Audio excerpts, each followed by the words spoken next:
Hello friends, welcome to our channel.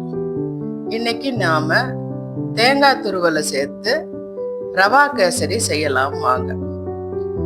இது ஒரு முறை செய்தீங்கன்னா நீங்க எப்ப கேசரி செய்தாலும் இது மாதிரி மட்டும்தான் செய்வீங்க.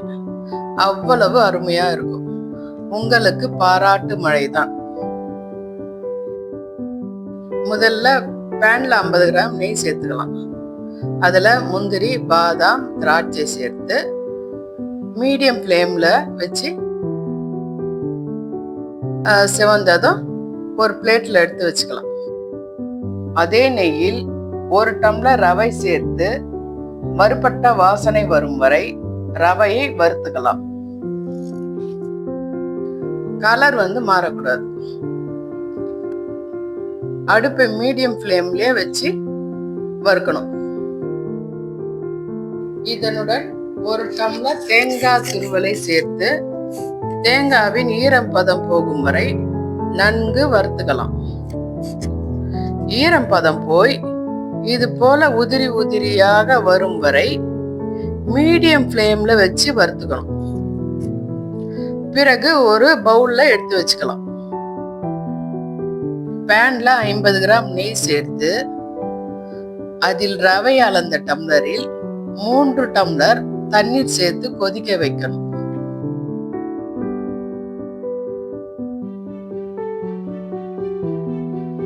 பின் ஒரு சிட்டிகை உப்பு சேர்த்துக்கலாம். அடுத்து ஆரஞ்சு ஃபுட் கலர் சேர்த்த பிறகு ஏலக்காய் பவுடர் சிறிது சேர்த்துக்கலாம். அடுத்து வறுத்து வைத்த ரவையை சிறிது சிறிதாக சேர்த்து கட்டிகள் இல்லாமல் நன்றாக கிளறிக்கலாம்.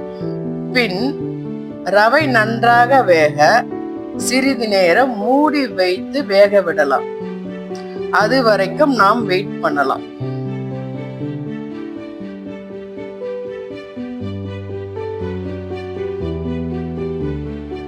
ரவை வெந்த பிறகுதான் 2 டம்ளர் சர்க்கரை சேர்க்க வேண்டும். சர்க்கரை சேர்த்த பின் கொஞ்சம் இலகி வரும். நாம கிளறி கிளற கெட்டியாகி பேன்ல ஒட்டாமல் வரும். இதுதான் பதம். தேவைப்பட்டால் சிறிது நெய் சேர்த்துக்கலாம். அடுத்து நாம வறுத்து வச்ச முந்திரியை சேர்த்து கிளறி இறக்கினால் சுவையான கோகனட் ரவா கேசரி ரெடி. செய்து சாப்பிடுங்க ஃப்ரெண்ட்ஸ்.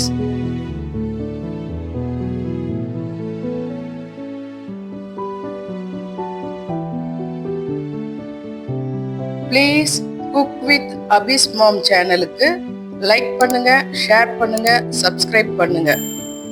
தேங்க்ஸ் ஃபார் வாட்சிங். Be happy friends.